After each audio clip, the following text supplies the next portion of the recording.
అందరికీ నమస్కారం. Blue tick news కి స్వాగతం. ఈ రోజుటి ముఖ్య అంశాలు: గౌరవ మల్కాజ్గిరి ఎమ్మెల్యే మర్రి రాజశేఖర్ రెడ్డి గారు 1.5 లక్ష విలువ గల సీఎం రిలీఫ్ ఫండ్ LOC మంజూరు కావడంతో మల్కాజ్గిరి డివిజన్ కు సంబంధించిన కృపా కాంప్లెక్స్ వాసి సర్పంచ్ సబేర్ అనారోగ్యంతో బాధపడుతున్న వ్యక్తికి ఎమ్మెల్యే గారు తన క్యాంపు కార్యాలయంలో అందించడం జరిగింది.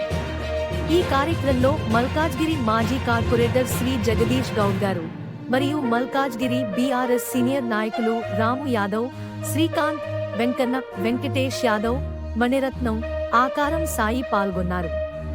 మా ఈ వీడియో నచ్చినట్టయితే మరిన్ని విశేషాల కొరకు మా ఛానల్ సబ్స్క్రైబ్ చేసుకోగలరు. మరిన్ని విశేషాలతో మళ్ళీ కలుద్దాం. అప్పటి వరకు సెలవు. చూస్తూనే ఉండండి మీ బ్లూ టిక్ న్యూస్. ఆథెంటిక్ మరియు జెన్యూన్ వార్తల కోసం.